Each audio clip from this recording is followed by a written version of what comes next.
आज के क्लास में हम लोग देखते हैं कि इंटरमीडिएट जो प्रैक्टिकल एग्जामिनेशन होता है, खासकर जो केमिस्ट्री का प्रैक्टिकल एग्जामिनेशन है, उसका जो प्रैक्टिकल है उसका रिपोर्ट राइटिंग कैसे करते हैं। जैसे एग्जाम में अगर क्वेश्चन आता है तो स्टेप बाय स्टेप हम लोग कैसे रिपोर्ट को लिखेंगे ताकि फुल मार्क्स मिले। जैसे सबसे पहले हम लोग को भी क्वेश्चन आता है तो हम पहले एम डालते हैं। एम में रखते हैं कि हमको क्या करना है, मेरा लक्ष्य क्या है। क्योंकि प्रैक्टिकल का क्या मतलब है कि हम एक हाइपोथेसिस के हिसाब से चले हैं और हमारा रिजल्ट आ ही जाएगा, वो ये कोई आवश्यक नहीं। तो हम एक लक्ष्य लेते हैं कि हमको वो रिजल्ट पाना है। फिर उसके बाद उसमें जो भी बेसिक थ्योरी होता है जो हमको पहले से पता है वो थ्योरी लिखते हैं।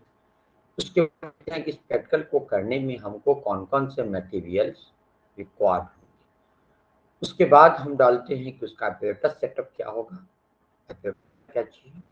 उसके बाद प्रोसीड्योर डालते हैं कि हम प्रैक्टिकल कैसे करें और करने के बाद हम ऑब्जर्वेशन हमारा क्या आया और लास्ट में हम रिजल्ट या फाइंडिंग पे आते हैं। ठीक है, तो ये स्टेप बाय स्टेप यदि आप लिखते हैं, रिपोर्ट राइटिंग करते हैं कि सबसे पहले आप एम लिए हैं, एम लेने के बाद आप थ्योरी दिए हैं कि किस थ्योरी के आधार पर आप प्रैक्टिकल करने जा रहे हैं।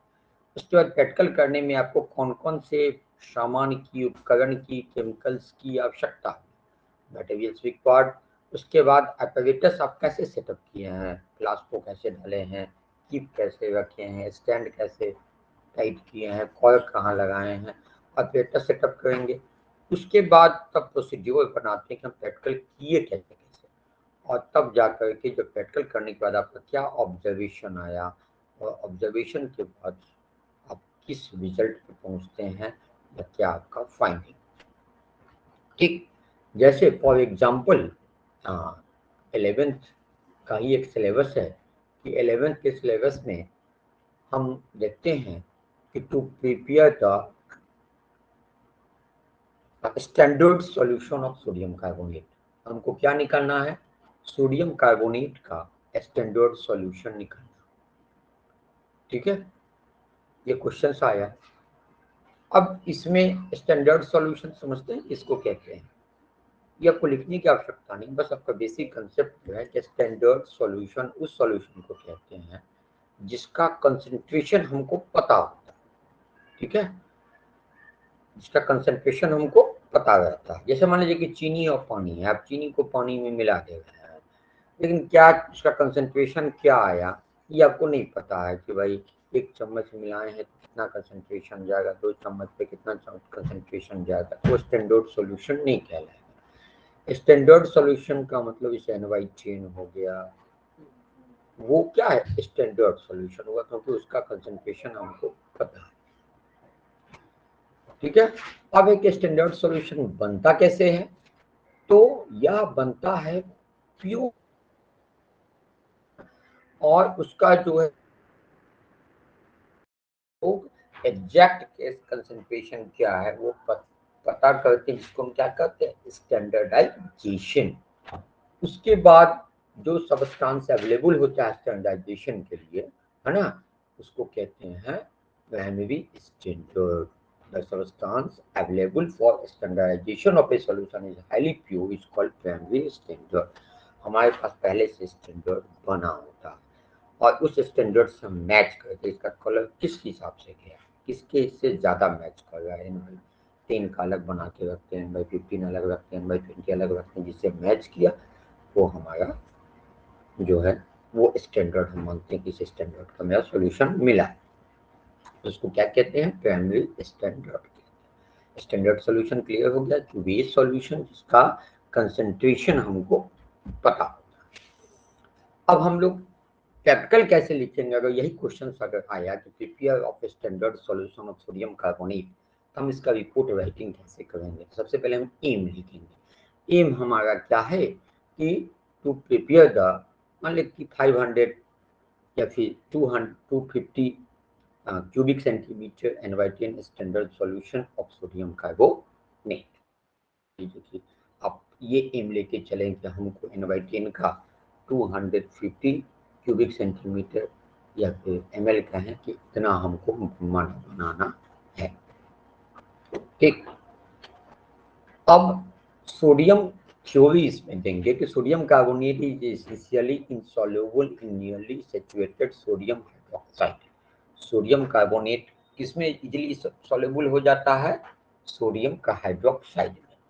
The insoluble sodium carbonate will settle to the bottom. अगर उसको घुलाएंगे, जो भाग नहीं घुलेगा, जो पार्ट नहीं घुलेगा, वो उस कंटेनर के बॉटम में जाके सेटअप हो जाएगा, और जो भाग घुल गया वह हो गया सैचुरेटेड NaOH।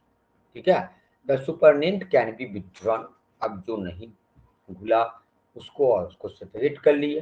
ठीक है, और उसके बाद the water for preparing NaOH standard solution will be boiled to remove any dissolved CO2। अब इसको बॉयल कर दिए, जो एनी डिसॉल्व्ड CO2 है हो गया, because dissolved CO2 can cause A titration error, क्योंकि अगर उसमें CO2 घुला हुआ है तो वो हमको टाइट्रेशन एरर देगा। कैल्शियम कार्बोनेट तो जानते ही कि CO2 उसमें रहता है। तो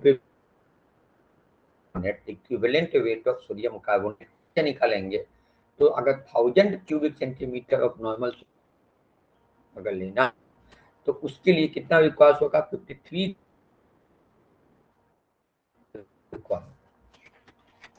और इस तरह से इसका जो है कार्बोनेट का कितना विकास हो जाएगा? 250 पर क्यूबिक सेंटीमीटर। क्यूबिक के आधार पर हमको क्या क्या मटेरियल चाहिए प्रैक्टिकल करने के लिए? तो केमिकल बैलेंस चाहिए, जिसको हम वे करेंगे उसको ग्लास से ही स्टर, वेट बॉक्स से ही, वेट बॉक्स तो केमिकल बैलेंस में रख कर उसमें mg ग्राम आता है, उसके हिसाब से उसको टॉली 250 ml का बीकर, ग्लास रॉड चाहिए स्टर करने के लिए, 250 ml का मेजरिंग ग्लास चाहिए ताकि मेजर कर सके, वाश बॉटल चाहिए करने के लिए, वेइंग ट्यूब चाहिए वे करने के लिए, सोडियम कार्बोनेट चाहिए, फनेल चाहिए, फनेल का स्टैंड चाहिए, और डिस्टिल वाटर चाहिए। कौन कौन सा मटेरियल चाहिए? Chemical balance, glass, wait box, 250 ml beaker, glass rod, 250 ml measuring flask, wash bottle, weighing tube, sodium carbonate, funnel, funnel stand और डिस्टिल्ड वाटर। अब इसका बेटर सेटअप कैसे करेंगे? तो फनेल स्टैंड में है ना, यहाँ क्या डाले? फनेल को टाइट किया, कीप जो जानते हैं, कीप जो समझते हैं, उसी को फनेल कहा जाता है। यहाँ फ्लास्क है, ठीक है, फ्लास्क को हम यहाँ टाइट कर दिए फनेल से, एयर टाइट भी किए। उसके बाद जो है हम यहाँ स्टोव पोर करने के लिए डाले हैं एपरेटस, उसके फनेल स्टैंड हो गया। बस यही एपरेटस चाहिए, इसमें हम लोग हीट करेंगे और बाकी, या हीट नहीं भी करेंगे तो स्टर करना होगा। ठीक है, हीट करने की आवश्यकता नहीं पड़ती। अब इसका प्रोसीड्यूर कैसे होगा? टेक ए वॉच ग्लास, अगर ये एक चीज और देख ले, अगर हीट करना होता तो यहाँ पे हम बर्नर डाल देते। ठीक है, अब प्रोसीड्यूर इसका क्या है? Take a watch glass, wash it with distilled water and dry. Watch glass लेंगे, इसको डिस्टिल्ड वाटर से धो लेंगे, इसको सुखा लेंगे। क्यों? क्योंकि इसमें कोई इम्प्योरिटी ना रहे, क्योंकि बताएं कि स्टैंडर्ड सॉल्यूशन में प्यूरिफाई होना बहुत आवश्यक है, प्योरिटी का ध्यान रखना बहुत आवश्यक है। Weigh the exact amount of clean and dried watch glass and record its weight in the notebook. अब हम क्योंकि सोडियम कार्बोनेट को तौलना है, तो अगर मान लीजिए कि सीधा हम बैलेंस पे तौलेंगे, तो बैलेंस पे तौलने से क्या, बैलेंस पे तो कुछ ऑलरेडी लगा होगा, फिर प्योरिटी नहीं आ पाएगी। हम इसको वॉच ग्लास में तौलें, तो वॉच ग्लास में तौलने के लिए पहले क्या करेंगे? वॉच ग्लास के वजन को निकाल लेंगे कि वॉच ग्लास का कितना वजन है। अब इसमें जो सोडियम कार्बोनेट रखेंगे, तो मान लीजिए कि वॉच ग्लास का वजन सपोज कीजिए कि 50 ग्राम है, और हमको 50 ग्राम सोडियम कार्बोनेट लेना है, तो हम 100 ग्राम तौल लेंगे तो नहीं हो जाएगा। 100 में से 50 को वॉच ग्लास को घटा लिए तो 50 ग्राम सोडियम कार्बोनेट आया। एग्जाम्पल समझा, तो हम वॉच ग्लास को वे करके इसको हम नोटबुक में रिकॉर्ड कर लिए। उसके बाद weigh correctly on the watch glass 1.325 gram of sodium carbonate and record this weight in the. इसका भी हम लोग नोट कर लिए।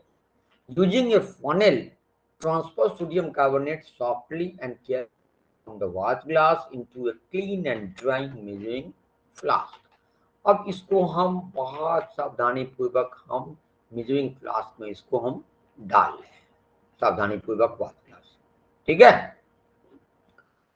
अब उसके बाद क्या करेंगे, wash the watch glass with distilled water to move the wash the glass with distilled water to move the particles that stick to it into the foam with the assistance of a wash bottle।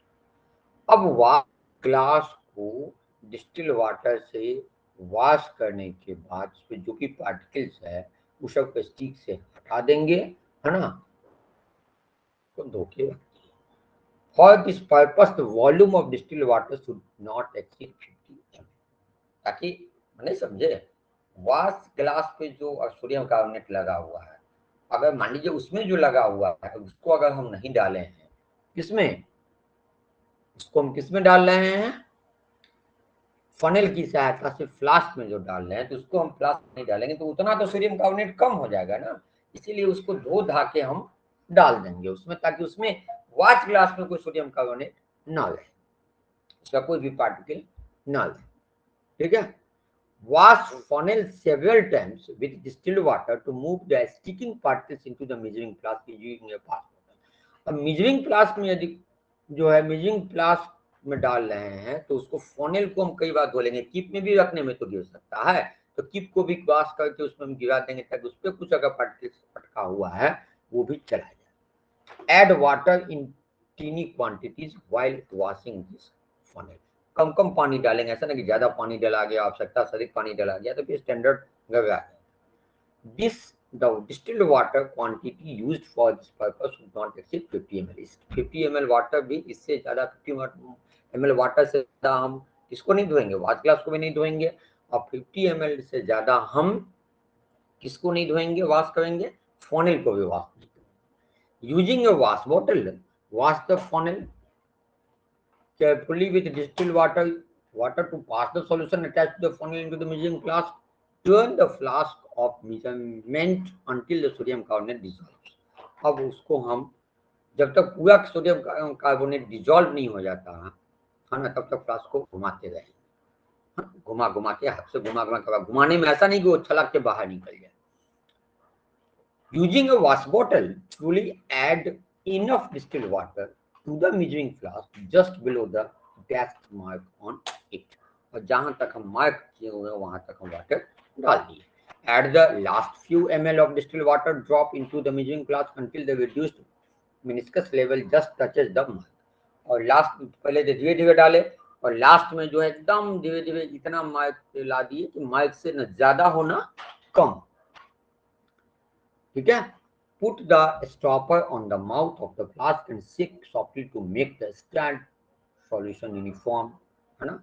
अब उसको कर्क लगा दिए या फिर हम tight कर दें और उसके बाद खूब घुमा दें, और तब जा करके हमारा घुमा दिए तो पूरा, जब पूरा घुल गया तो हमारा जो है सोडियम कार्बोनेट का स्टैंडर्ड सोल्यूशन तैयार हो गया। अब इसका ऑब्जर्वेशन देखेंगे। वेट ऑफ वॉच ग्लास, है ना, मान लीजिए कि 1 ग्राम सपोज कीजिए, weight of watch glass plus sodium carbonate, तो यह हो गया 1.325 ग्राम प्लस वॉच ग्लास का जो 1 है, ठीक है। अब सोडियम कार्बोनेट इसमें से इसको घटा दिए, सोडियम कार्बोनेट का वजन निकल गया। Volume of distilled water, volume distilled water हम 250 क्या लिए हैं, सेंटीमीटर क्यूब लिए हैं या ml का है, उतना लिए हुए हैं। अब रिजल्ट हमारा देख रहे हैं कि 250 क्यूबिक सेंटीमीटर डेसीमोलर और N/10 standard solution sodium carbonate is prepared, और हमारा प्रिपेयर्ड हो गया, ये हमारा रिजल्ट आ गया फाइनल। इस प्रकार अगर ये प्रैक्टिकल्स अगर आपको करने के लिए दिया जाए, आप आसानी से प्रैक्टिकल कर भी सकते हैं लैब में, हमें नहीं लगता कि आप नहीं कर पाइएगा। और ये नोटबुक में इसको लिखना होगा, आप नोटबुक में इजीली लिख लेंगे। पहले एम लिखेंगे कि आपको बनाना क्या है, फिर थ्योरी लिखेंगे, फिर मटेरियल्स रिक्वायर्ड लिखेंगे, फिर एपरेटस सेटअप लिखेंगे और प्रोसीड्यूर लिखेंगे, फिर ऑब्जर्वेशन लिखेंगे और अंत में फाइंडिंग या रिजल्ट लिखेंगे, ठीक। अगले क्लास में, अगले वीडियो में हम बताएंगे कि जो कैटायनिक रेडिकल्स होता है इनऑर्गेनिक मिक्सचर में, कैटायनिक और एनायन होता है, तो किसी भी अकार्बनिक जो उसमें कैटायन और एनायन, थानायन और विनायन की पहचान आप कैसे करेंगे डिफरेंट टेस्ट के द्वारा, इसको हम लोग अगले वीडियो में शेयर करें। Thanks for watching.